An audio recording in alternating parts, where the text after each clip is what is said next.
auzu billahi samil alim mina shaytani rajim bismillahi rahmani rahim alhamdulillahi rabbil alamin arrahmani rahim maliki yawmi din iyyaka na'budu wa iyyaka nasta'in ihdina siratal mustaqim siratal ladzina an'amta alayhim ghayril maghdubi alayhim waladdallin amin astaghfirullah allahumma salli ala sayyidina muhammadin wa ala sayyidina muhammadin kama sallaita ala sayyidina ibrahima wa ala ali sayyidina ibrahima wa barik ala sayyidina muhammadin wa ala sayyidina muhammadin kama barakta ala sayyidina ibrahima wa ala ali sayyidina ibrahima fil alamin innaka hamidun majidun rabbi shrah li sadri wa yassir li amri wahlul uqdatan min lisani yafqahu qawli subhana rabbika rabbil izzati amma yasifun wa salamun ala al mursalin walhamdulillahi rabbil alamin. Et pour tontu sa question boobu yàlla dafa dogal dama mës a gént benn gént goo xam ne daanaka un rêve qui m'a sauvé la vie ma dem ba ay at ci kanam yàlla wan ma ne gént googu mi ngi ci alxuraan. Bon il fallait ma gëstu gént googu ndax réellement Mouhamed moo ko gént ndax wala man exclusivement maa ko gént.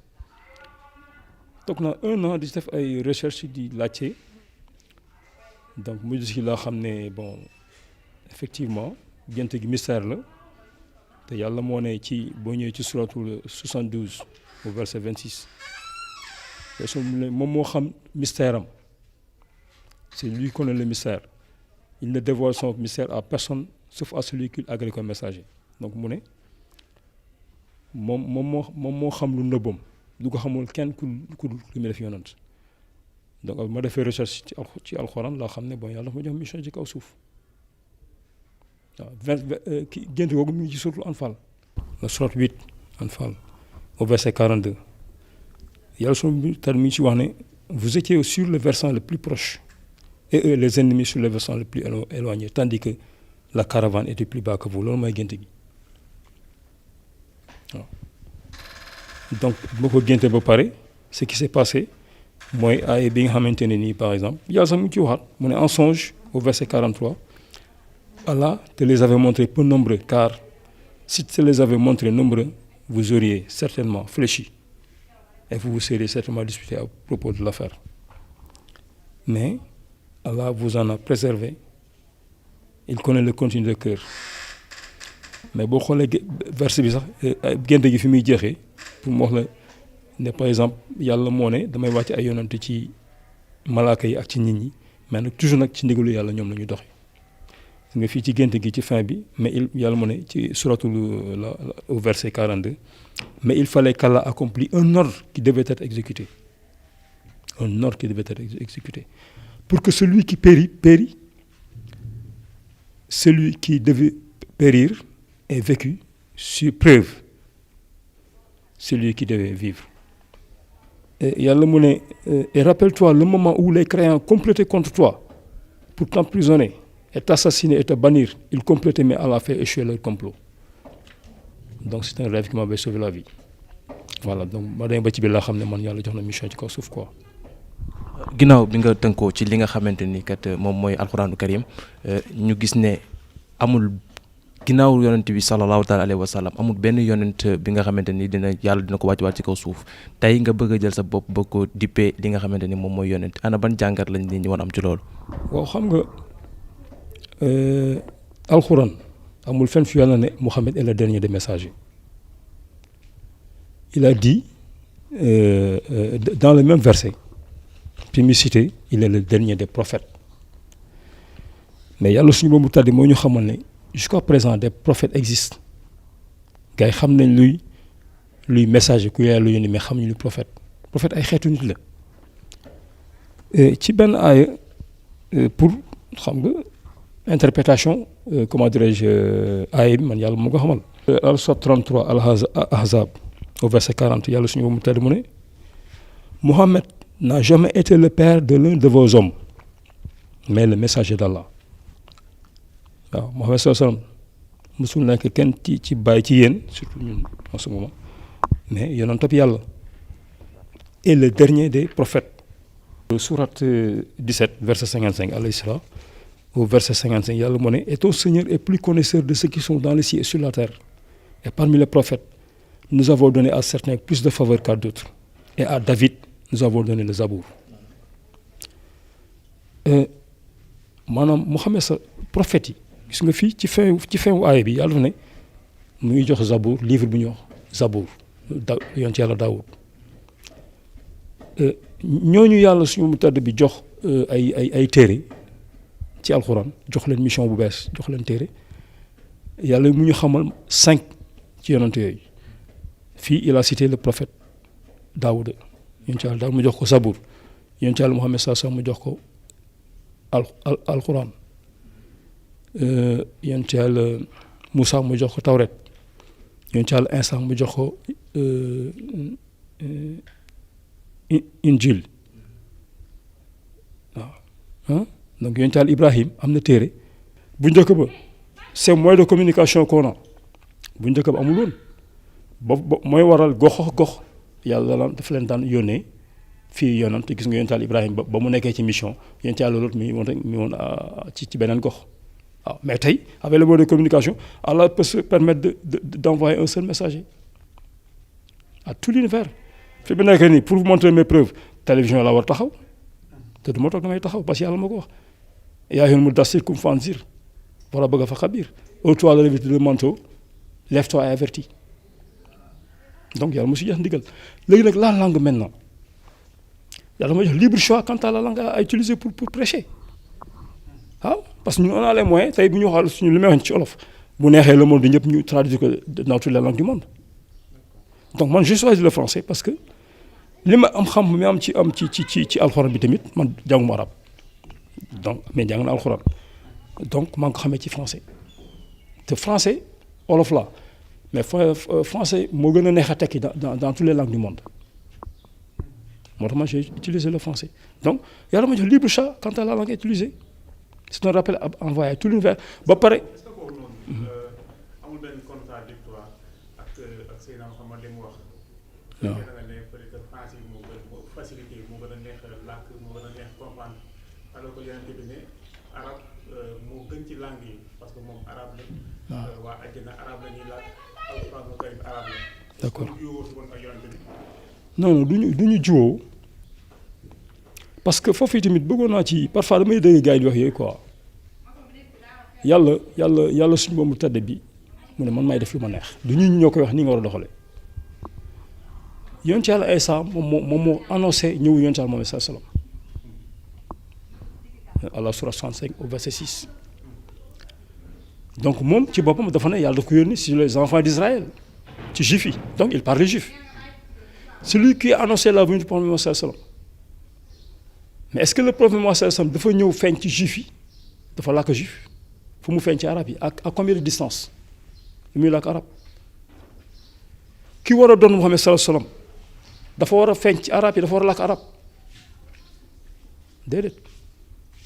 yàlla mu ne man maay def lu ma neex xoolal combien de distance le Sénégal est par rapport à l'Arabie saoudite mais man mi xam sa mission yonent yëpp dañu wax seeni peuple ñun dañu xam lu ngeen xamul man je sais que je parle en français les gens vont traduire ça dans toutes les langues du monde Inch'Allah man seulement là ce sera une surprise. tey nga juddoo Sénégal. waaw bi nga ne yow yonent nga. sa entourage naka lañ jotee recevoir message bi. waaw mais xam nga tamit comment dirais-je nit lu mu xamul xamu ko quoi parce que bi ma ñëwee d'accord j'ai vu que du yomb parce que yàlla mu ne amul benn yonent bu nga xam ne ñëw ngi ci àdduna te new ñu la da ngay fen yàlla moo ko wax waaw mais nag loolu tax nag yàlla leen jox preuve boobu nag moo leen départagé léegi bon ñun ñi parfois comme yonent yàlla Moussa bi ànd ak ki mu àndaloon son compagnon là dana c'était Xudar dana ko man damay naa def lu nga xamante ni yow doo ko comprendre donc moi j'ai vu que déjà le mystère là malgré que nous sommes des milliards de personnes dans ce monde yàlla mu ne kenn laa koy xamal kenn kooku nag quand s'il vient il faut l'écouter s'il vient avec des preuves venant de son Seigneur il faut lui dire ñëwal nga woon ñu say preuves donc polémique mën na bañ a am preuve boobu nag moo ñu départage incha allah bu naa yàlla. est-ce que am nga nit ñoo xam ne jot nañ la gëm di la topp. non xam nga tamit topp bi comme ce que font certains quoi dañuy ñëw rek ne man yonent la pour ñi ñu toppaleen non non non man je suis pas comme ça man sama mission man la ak sama borom waaw yàlla mu ne il n'est comme un messager que la transmission du message waaw yonent yi waxu yàlla seen mission ci kaw su la jottale waxu yàlla waaw am na tamit parfois nga dégg ay nit j'ai l'impression dañu am xam-xam nekk devant la télé non yàlla dootu wàccati yonent jeex na déedéet pour préciser chose très importante c'est pas pour rien boo ñëwee ci à la sourate 12 à la fin du verset 76 yàlla mu ne au-dessus de tout homme détenant la science il y a un savant plus docte que lui mais qui peut être plus docte que celui à qui Allah a fait connaître son mystère alxuraan bi yàlla xamal na si loo xamante ne nii déjà gis nga li may wax ak yéen du loo xam ne ni mën nañu ko contredire parce que li ma wax yëpp ci yàlla laa ko jëlee du ma ne ma sàmba du ma ne ma dem ba nen te durant toute ma mission yàlla mu ne quelle est ma preuve un messager qui vérifie les versets d'Allah comme preuve claire sama preuve mooy lan di leen taril aaya yàlla yi du may ne ma sàmba ne ma dem ba nen yàlla neen rek di wax du début jusqu'à la fin promettre leen comment on appelle la victoire de l'islam parce que yàlla mu ne assurément je triompherai avec mes messagers moi ainsi que mes messagers su ma leen wane sumay preuve te l'islam amul doom ma xam ne man je ne suis pas messager. Sénégal am na ñoo nga ko diine est-ce que jot nga si waxtaan ak ñoom. non xam nga tamit dégg nga ma wax xam nga jot naa sax xool ay oustaz depuis le début yi nga xamante ne nii ci laa xam ne non seulement mission bi du yomb mais mission bi sax man ak yàlla la quoi. donc par exemple man explication yi mel di jox nii def naa ko jox naa ci Oustaz Sall Aliou Sall jox naa ko ci explication yi def sama numéro téléphone personne ne m'appelle jox naa ci Tunkara yi ma def ak moom émission la ma wax ci feuille ya ma ko jox man xaw ma woon ne moo tax cette émission a été un peu compliquée xaw ma woon ne day fa li ma feuille yi ma ko jox ci ay explication feuille la koy teg ñëw ñu wax leneen muy ñaar ma jox ci Sadakan pour m'inviter ma ci benn émission ma comment dirais-je impression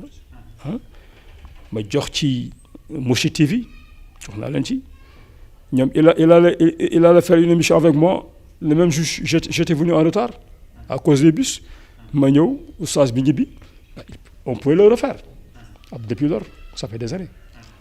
ma jox ci comment dirais-je Sen TV Iran Ndaw ak kii oustaz Seck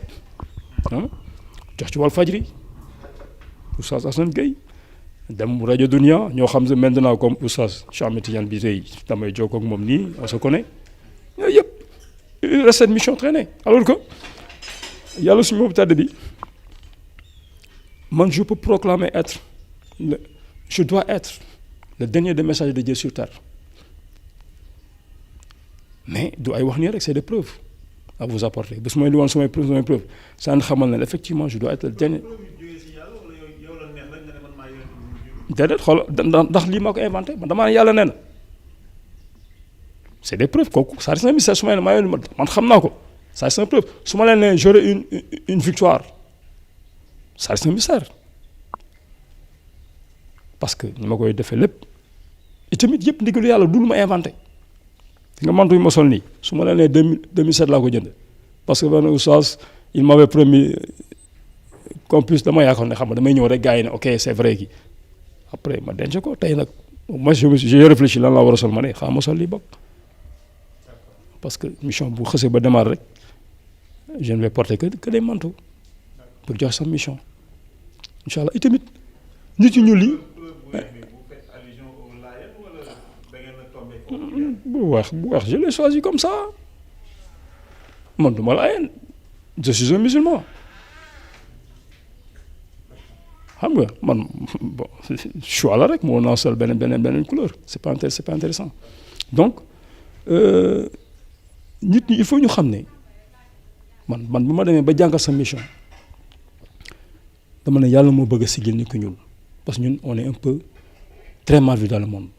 am ñoom dañuy wax ne nit ku weex moo gën c'est vrai parce que même film bi ñu wax ne dañu wax ne yonent fi jaar yëpp ay nit yu ay nit yu weex lañ yàlla leen woon ne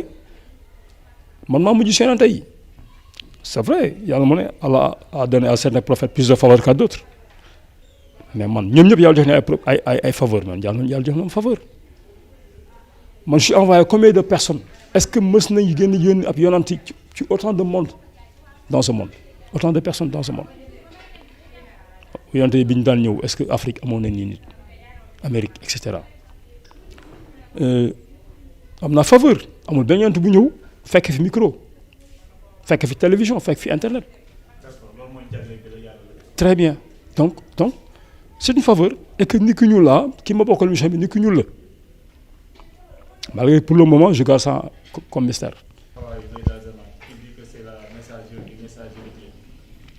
xam nga tamit voilà parce que tamit nañ olof dana roy du nuru pire ah non xam nga nag bëgguma tooñ jàmbur quoi roy du nuru pire man su ma ñëwee par exemple am mission nous sommes des musulmans dans le Sénégal li ñu war mooy ku ñëw rek ne yàlla jox na mission nañ ko ne indi say preuve rek lan bi xam nga it mooy li ma la wax rek ñun ñëpp xam nañ ne ab jigéen mu nekk yonent mësuñu dégg ab yonent bu jigéen bon donc man lan laa ci mën a wax. mais mbooloo mi ko topp nag gis nañ ne mbooloo mu takku topp nañ ko. mais man ça n'engage que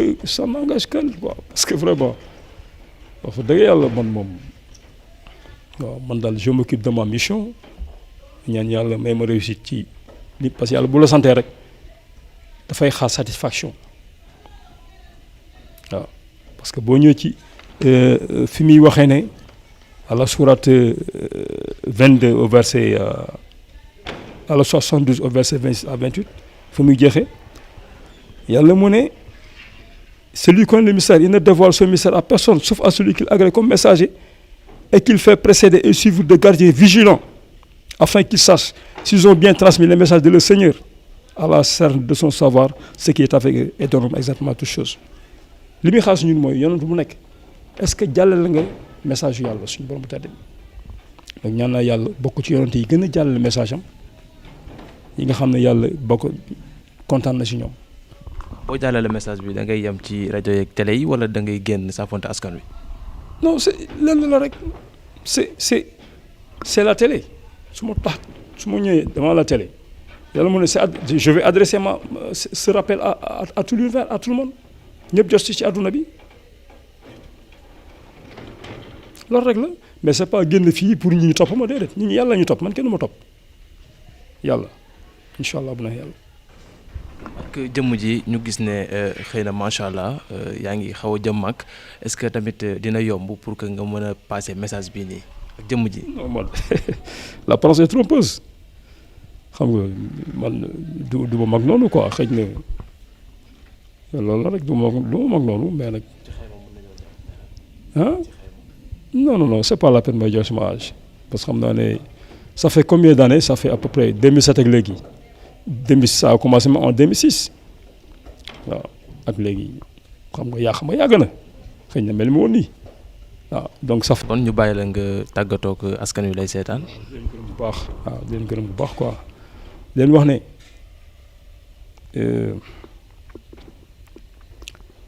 damay sant yàlla quoi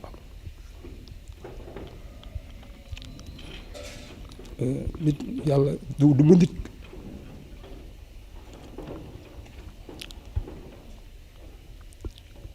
Je ne suis pas un escroc quoi je ne suis pas un mécréant yàlla baaxal na ma jullit laa du ma def affaire njuñ njaay ci quoi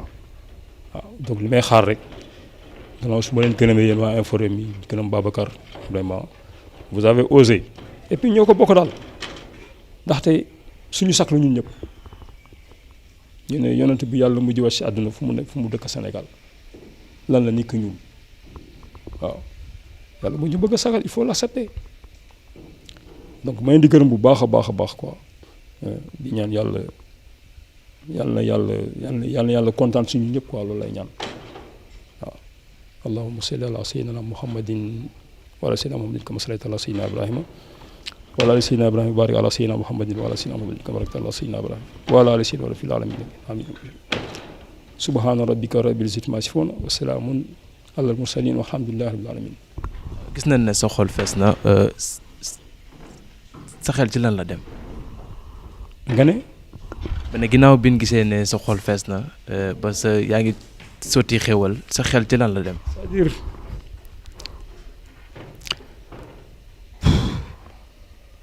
ce sera une mission très émotionnelle, très émotionnelle. Depuis le début daanaka damay laxaru sax di jooy quoi parce que ma modeste personne may xool ni yonent toll man mu ñàkk solo mi yàlla def ma def yonent ça m'a toujours fait pleurer quoi loolu rek la quoi. incha allah ñu lay jaajëfal bu baax.